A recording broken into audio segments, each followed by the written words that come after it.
Is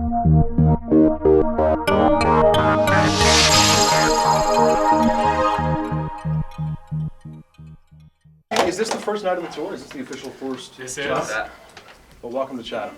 Thank you. In all of your, We're back. you did Bayfest in the summer. Yeah, but we played Chatham with a certain pop punk band about 3 years ago. Did you? We opened for. I think it's like 5 years ago. Is it that long ago? Yeah. We opened for Faber Drive like 5 years ago. It's a one-off gig with Faber Drive. Sorry about that, man. I'm sorry that was your introduction to Chatham. For those that are just tuning in, the Sheepdogs. It's been a crazy couple of years. Obviously, most folks know the story, but from Saskatchewan to the cover of Rolling Stone magazine to now being arguably the biggest rock act in Canada. Are you comfortable with that title yet? I think Chad Kroger and the boys might have some issue with that title. They have to, yeah. But we'll take it from you. Thank you. No worries, man. Yeah. I want to talk about, before we get into a performance, I want to talk about the connection with the Black Keys guy. I'm sure you get that a lot.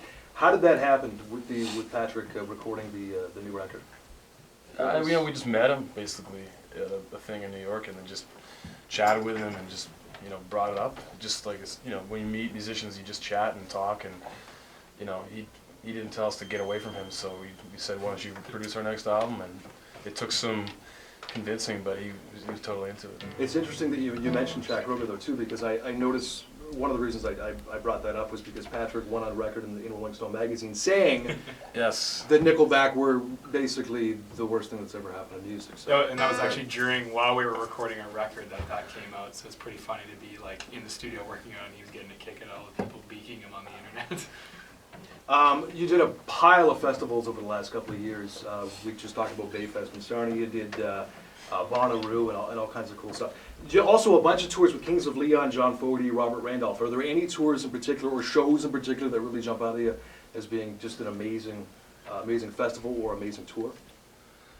Any of those big, huge festivals like Coachella and stuff are pretty insane. Like, there's amazing bands that you can go see, and it's just, you're in the desert in California or Bonnaroo, you're in a big dusty field in Tennessee, so, it's pretty cool to go. When you grow up in Saskatchewan and we don't have any kind of big music festivals out there, it's pretty awesome to go to something so huge like that. What was the weirdest promotional event you guys have done? Because I've got one in the back of my mind that I saw that I thought was kind of wacky. But we just did like a thing at a pawn shop in Idaho, and they didn't have any, or we brought some acoustic guitars or something like that, and then we were just walking around the shop, and so we actually just grabbed like some of the instruments that were there, and we set up using the stuff that was there. Like, I played this like Warlock crazy metal guitar, and Sam played like a child's drum kit. Like, he sat down behind this tiny little drum kit, and we just basically used whatever was there. So that was weirder than the Project Runway show. Did you see that? Well, there weren't any. It wasn't televised or anything. Right. It was more fun. How did that thing happen? Because my wife was watching that in the summer, and you watch the odd show with her, and then I saw you guys, and I thought, what? This is a really weird. It was our favorite show, so we're just like, how can we get on there? It was really just, it was tied in with all the Rolling Stone stuff. We didn't really have a Right. choice in the matter, so we had to just kind of roll with it. So was that stuff weird for you guys? You come from Saskatchewan, small town, then you end up, like I said, the Rolling Stone thing, and then on TV. It must have been just like an insane amount of weirdness within a short period of time for you guys. It was, but I mean, we knew that it was all going to benefit us because it meant that people would learn about us and checking out our music, and people are coming to our shows and buying our albums, so it's great. Let's check out some music right now then. What tune are you going to get into? This is our acoustic version of The Way It Is. Sweet. And we're going to start off with a little percussion courtesy of Sam and Ryan over on the right there. So. Nice. Ready? Yeah. 1, 2, 3. Everything is the way it is. It's got to be the way it is. Everything is the way it is. It's got to be the way it is. Everything is the way it is. It's got to be like you say it is. I'll be the heartache, but it won't be long until it gets your way it's coming on. One little thing, and it's true. She gon' feel it, and it's coming for you. No matter how hard I try to stay, I feel it pulling me just further away. Yeah. Ooh. Yeah. Ooh.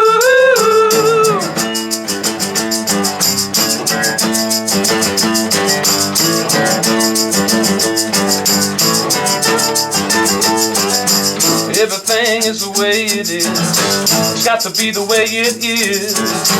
Everything is the way it is. It's got to be the way it is. Staying young is a trivial game.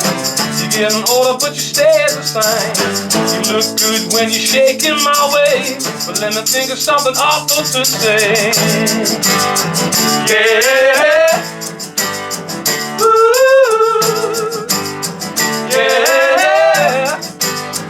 Ooh. Everything is the way it is. It's got to be the way it is. Everything is the way it is. It's got to be the way it is. I sit back and take a total view. It takes a minute, baby, it's hard to do. No matter how hard I try to change, nothing's better, it just stays the same. Yeah. Ooh. Yeah. Ooh. Yeah. Ooh. Yeah. Ooh. Everything is the way it is. It's got to be the way it is. Everything is the way it is. It's got to be the way it is. Yeah.